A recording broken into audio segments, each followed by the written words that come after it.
तपाईं चाहिँ पूर्व एमालेको कार्यकर्ता चुनावी लड्नु भएको चुनावी लडेको एमालेले यो देशलाई पार लगाएन परमानै ल्याएको प्रमाण निकाल्नुस् तपाईं चाहिँ चुनावी लड्नु भएको चुनाव लडेको प्रमाण उम्मेदवारको परिचय पत्र है अनि एमालेको ओलीले चाहिँ अत्याचार गरेको हुँदा छोड्दै मैले एमाले आजकोबाट उसले उसको मिडिया उनीहरूसँग पुगोस् मलाई कारबाही गरोस् म खुसी हुन्छु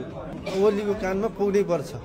तपाईले यो उमेरसम्म एमाले भनेर लाग्नुभयो तर एमालेबाट पार लाने उद्देश्य लागेन यो एमालेले गइरो भने देशै सिद्धिन्छ भन्ने कुरो ठोक्का गरेर भन्छु म तपाईं चाहिँ पूर्व एमालेको कार्यकर्ता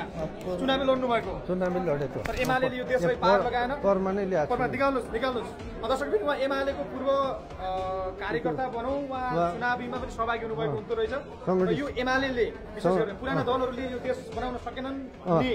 लागिसके पश्चात फ्रस्ट्रेसन भएर बस्यो भन्नुहुन्छ उहाँ कुण्ठा आक्रोश पश्चात फेरि उहाँ अब यो वैकल्पिक र एउटा स्वतन्त्र पार्टीका रूपमा राष्ट्रपाले केही गर्छ कि भनेर आउनु भएको छ तपाईँ चाहिँ चुनावी लड्नु भएको चुनाव लडेको प्रमाण उम्मेदवारको परिचय पत्र है पुरानो गाउँपालिकाको यो पाँचौं अधिवेशनको अनि एमालेको यो मेरो सङ्गठित सदस्यमा हजुर चाहिँ उम्मेदवारी दिनुभएको हार्नुभयो हारे पाँचैजना हारे यो सङ्गठित सदस्य यो त क्यान्नु भएको छ कि भएको छैन अहिलेसम्म अब उसले कारबाही गरेको छैन म निष्क्रिय भएर बसिरहेको छु उसको सिद्धान्त विचार नीति मन नपरेर म पहिला मार्क्सवादीमा थिएँ मनमोहन पक्षमा थिएँ पछि नेकपा एमाले भयो तर अहिले ओलीले चाहिँ अत्याचार गरेको हुँदा ओलीको कारणले चाहिँ मैले पार्टी चाहिँ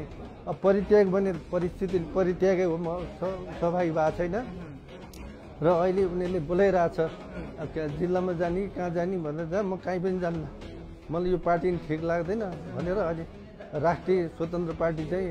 को गतिविधि मलाई चित्त बुझ्यो र मैले यो 1 महिना 6 महिना अगाडि त्यो वसुन्धरा नि आएको थिएँ सम्पर्कमा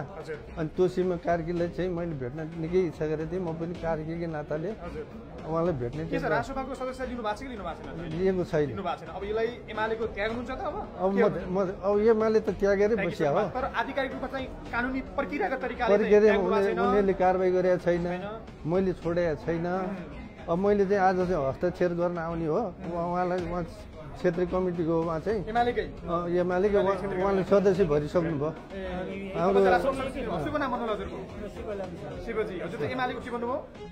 एउटा कार्ड होल्डर तपाईँ चाहिँ अहिले राष्ट्रसभाको सदस्य लिइसक्नुभयो हजुर अनि एमाले चाहिँ के एमालेबाट देश नबन्दी भयो पार्न लाग्ने मैले त्यतिकै जति गरियो त्यसको सन्तुष्ट भयो भने आफू भित्रभित्र आफ्नो गुट बन्ने